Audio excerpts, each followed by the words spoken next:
grosses têtes dans la nuit des temps. Autour de Philippe Bouvard, Olivier de Kersauzon, Daniel Secaldi, Jacques Martin et Sim. Vous m'avez pas fait venir depuis longtemps, mais je vous entends souvent et je trouve que mes camarades se moquent beaucoup de vous. Oui. Ça fait beaucoup de peine. Hein. Ils sortent pas grandis de... Non, Vous non plus d'ailleurs. Pauvre petit bonhomme. Hein. Encore vous êtes bel homme, mais quand je vois Monsieur Sim... Qu'est-ce que ça veut dire? Alors là, mécontent. C'est un fil. Non mais je ne suis pas si mal que ça. Je suis un peu caché par les vêtements, mais si vous insistez, croyez-moi que c'est pas mal non plus. J'ai Hein. pas dit que vous étiez mal, j'ai dit qu'il fallait chercher pour voir ce que vous étiez. C'est parce que vous ne me connaissez pas sous ce jour-là, c'est tout. Quand vous voulez, j'enlèverai ma chemise. Je veux dire qu'on a transformé un individu normal de 1m69 en une espèce de sous-produit de Pierral et de je ne sais qui. Alors je m'insurge, quoi. M'insurge. Hein? Mais vous êtes beau, Philippe. Oui. Vous êtes beau, seulement que vous êtes à l'échelle. Je ne supporterai pas qu'on se moque plus longtemps de Philippe. C'est grave de travailler. On a mis votre café par terre pour que vous ayez à le prendre avec une certaine facilité. Voilà, ça recommence. Moi, Martin m'avait dit, viens, on va travailler avec une maquette. Mais tu n'as jamais vu Philippe dans sa voiture avec sa ceinture de sécurité, il ressemble à Moshe Dayan. Voilà.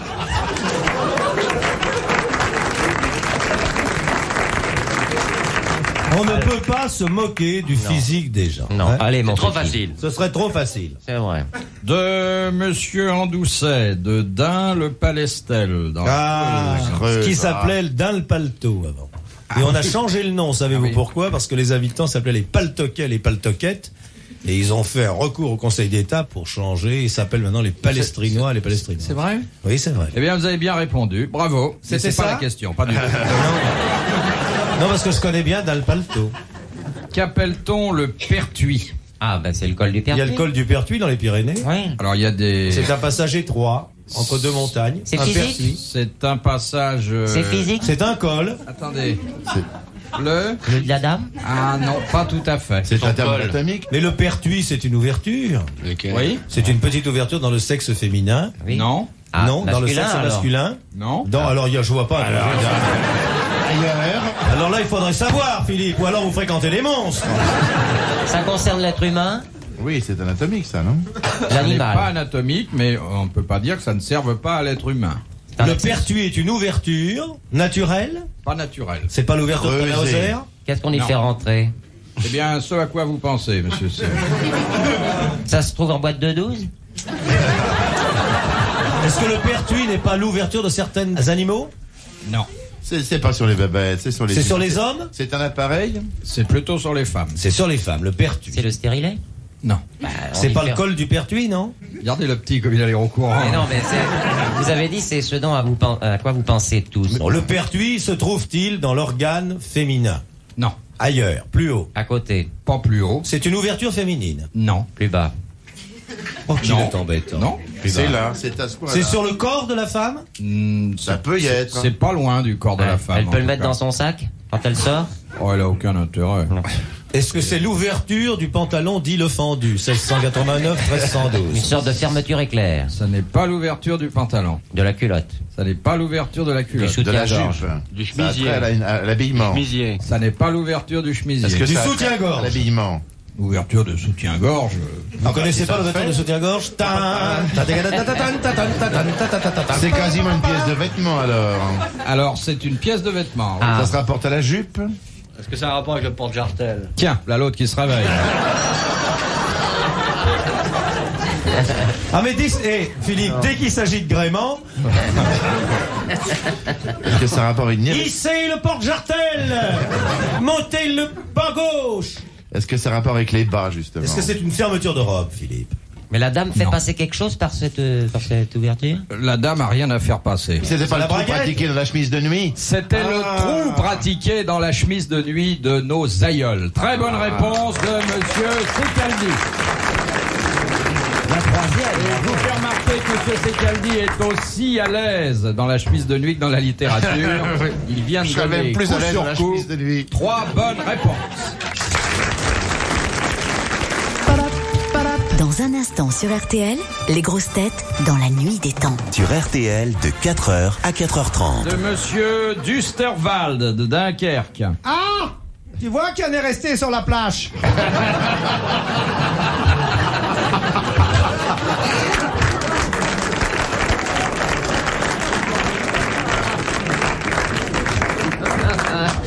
Ça, Il y a j'adore. 40 ans qu'il est là. Ça, j'aime. Ça, j'aime. Qui est le sultan Mohamed Azar Iman Saïb? Un arabe. Ah, Je vais nous redire ça. Le sultan Mohamed Azar Iman Saïb. Il est mort celui-là. Non, C'est Mohamed V. Mohamed Ali. Dites donc, Il est pas marocain? non. Il est pas pour marocain. transporter sa carte d'identité, faut 3 voitures.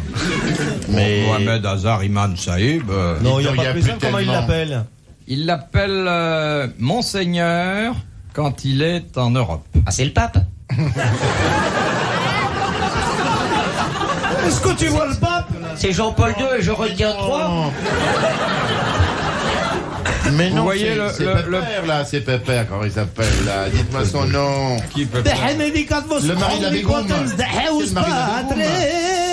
C'est le mari de la Bégoum. Comment il s'appelle, Pépère? C'est La Lagacan. Bonne réponse de monsieur Secaldi, aidé par ses camarades. C'est Lagacan qui a droit, entre autres, car il a beaucoup de titres, à celui de sultan Mohamed Azar Iman Saïb. Lagacan. Le mari de la Bégum arabique. Qui sur ses vieux jours est devenu la French Cancan. Et il se cure les dents avec un cure-pipe, maintenant le petit, là. Regardez le gamin. Ben, je me cure bien les pipes avec un cure-dent. C'est irrésistible, hein. Monsieur Bouvard, le réalisateur de l'émission vient de tomber en pamoison. Bon, enfin, grâce à vous, monsieur Sim, on a quand même su que le pape était sultan. Oui, monsieur. Ah, c'est ça. Autre question coranique. C'est une question de monsieur Montessuie d'Orthez, dans les Pyrénées-Atlantiques. Selon la tradition musulmane, vous savez que le crime d'adultère est Ne fais puni de mort immédiate. On les laisse même pas finir, hein. C'est pas des pays pour nous, ça. Oh non. Il y a des moments où on se dit qu'on est bien chez nous, quand même. Ah, immédiatement Tout de suite. Mais la femme, mais pas l'homme. On les raccourcit, si je puis dire, Mais par sur quel l'heure. bout? Alors, Et alors? la mort est donc immédiate. Mais, le législateur coranique, dans Dites son le boucher, infinie ce sera sagesse, a peu prévu une condition pour que le crime soit prouvé qui fait que tout le monde ne passe pas... À la zigouillette. Voilà. Faut qu'il l'avoue, faut qu'il y en ait un qui l'avoue, non? Non.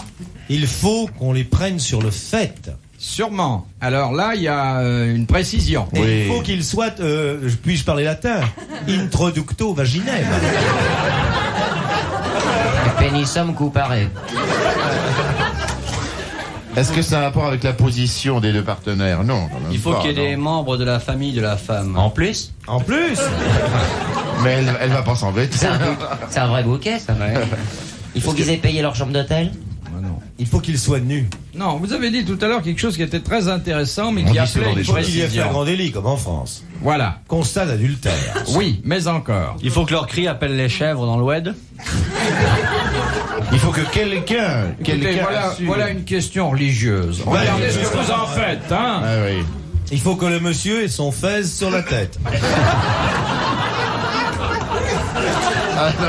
J'ai honte. Est-ce que l'adultère de la femme est puni au même titre que l'adultère de l'homme? Oui, bien Bon. sûr. Il faut que le monsieur en ait fini, en ait terminé. Voilà. Non, la dame aussi. Vous avez dit tout à l'heure qu'il fallait qu'il y ait un Flagrant constat délit. d'adultère. Oui, un constat d'adultère. Très bien, très Bon, bien. Par plusieurs témoins. Alors, combien? 2. 4. Très bien. Bonne réponse d'Olivier de Kersauzon. Il faut qu'il y ait 4 témoins, ce qui ne se trouve pas sous le pas d'un chameau. Hein. Oui. C'est pas tellement facile. Ou alors ils étaient plusieurs dans la chambre. Oui. Oh bon, on peut aller dans ce pays-là quand même, en se débrouillant bien. En fermant la porte. Ouais. Ah, il faut 4 personnes. 4 personnes pour alors. regarder. Ouais, le danger, c'est si tu vous le crées, s'ils sont 4 à vous regarder, hop, zombie, coupé, c'est la loi. S'ils sont 8, il y aura discussion parce qu'ici, pas si que les 8 ils soient d'accord. Mais s'il y a 4, tu vois, c'est grappé, attention, coup de fusil parti, appelez le chèque de la bonne femme, découpez rondelle. Merci, monsieur Borel. Merci, Mélie Grégoire.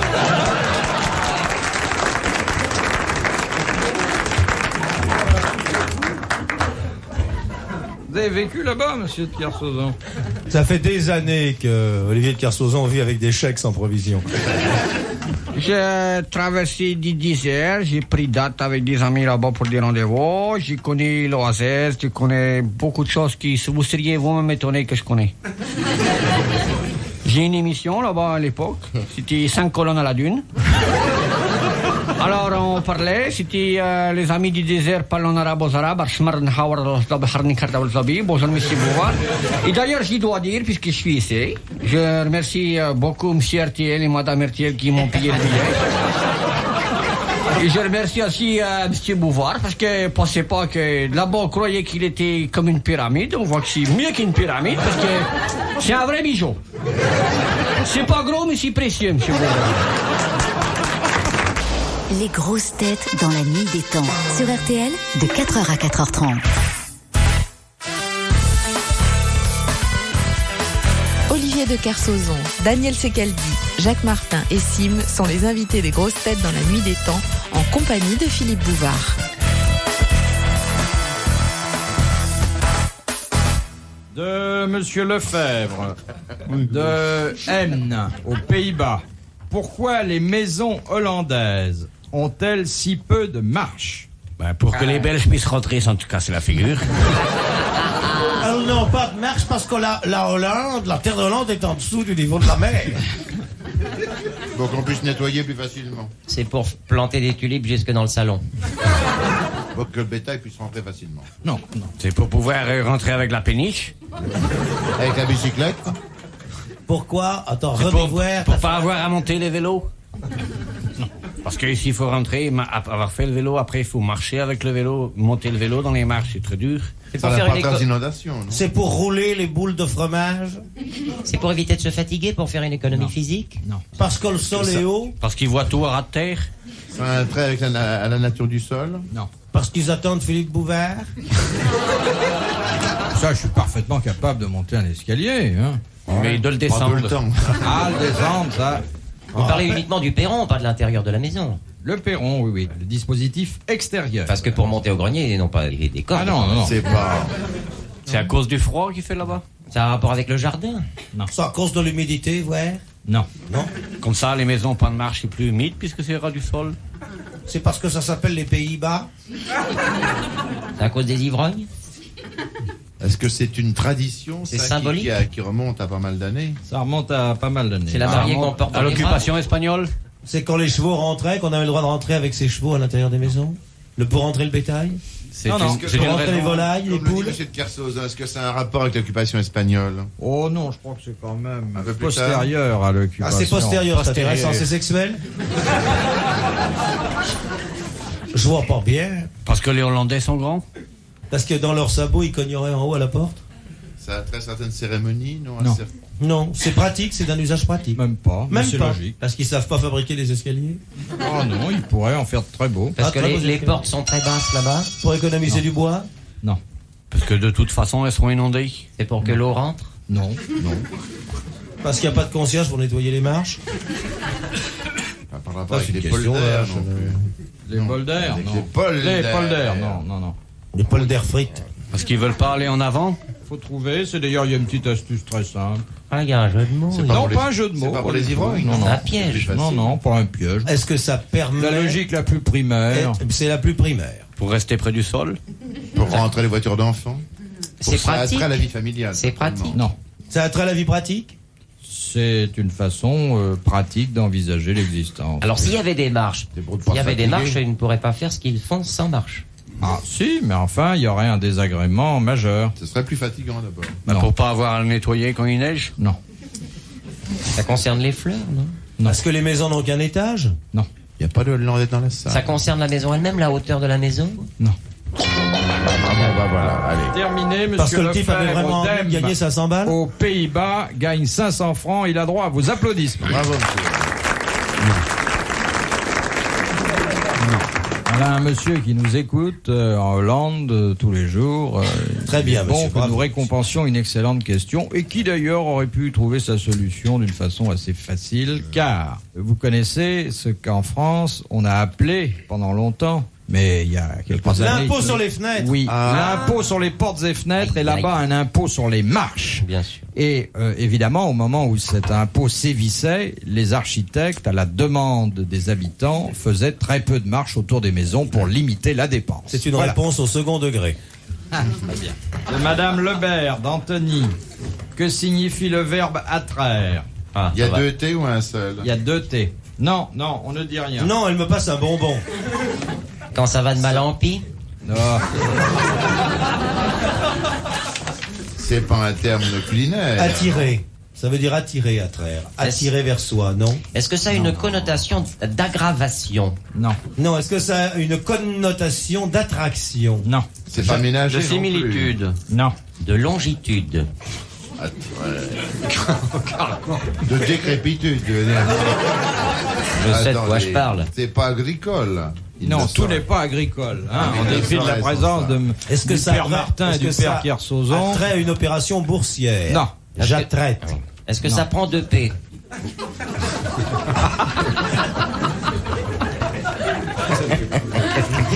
C'est idiot. C'est clairement en compte maintenant. Alors, c'est pénible. C'est pas un terme employé dans l'artisanat, ça. On l'emploie souvent, ce verbe-là? Bah, à vous entendre, non, pas tellement. Attraire. Non, je n'ai jamais utilisé ce verbe-là. Vous l'avez utilisé, vous, j'attraire? Jamais. Non, mais on l'a utilisé pour moi. Ah bon? Ah, vous attrayez beaucoup? Quelqu'un qui peut pas grandir? On a dit que vous attrayez. Il est attrairé. Vous êtes attrairé. Oui, par attrait. Est-ce que c'est moral ou est-ce que ça représente une action physique? C'est moral au départ, mais ça se poursuit par une action physique.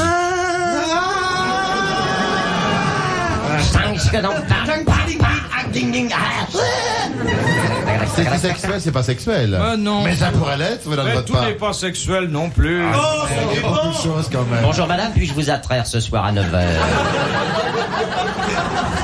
C'est pas distraire non plus. Mais non, monsieur, c'est moral et physique. C'est pas plaire, non? Non. Est-ce que c'est un verbe transitif? C'est transitif. Transitif. Est-ce qu'il est infinitif? On attrait quelqu'un. Qu'est-ce que c'est? On attrait quelqu'un. On lui plaît? Non. On lui déplaît? On enterre. On le repousse? Quelqu'un... On attrait quelqu'un ou on attrait à quelqu'un? Non, on attrait quelqu'un. On attire. Un humain. Oui, bien sûr, c'est On un attrait humain. Oui. Un homme attrait une femme? Oh, ben ça, c'est sans distinction de sexe. On le convainc? Non. De Bourgogne? C'est donner sa parole d'honneur? Non. Jurer? Soudoyer? Pervertir? Est-ce que ça attrait un peu à la justice? Oui, beaucoup. Ça attrait à la justice. C'est envoyer un acte à quelqu'un? C'est diffamé, non? Non. Convoquer quelqu'un? Alors, convoquer qui? Convoquer un coupable? Un témoin? Un témoin. C'est un juge. Convoquer un témoin. Faire citer des témoins en justice. Bonne réponse de Jacques Martin. Bravo. Ben, je ne connaissais pas. Voulez-vous me le placer dans une phrase? Monsieur le juge Martin attrait monsieur de Kersozon dans son cabinet. Ah oui. Et ça n'a pas donné de la flotte, hein? Retrouvez les grosses têtes dans la nuit des temps à tout moment sur RTL.fr.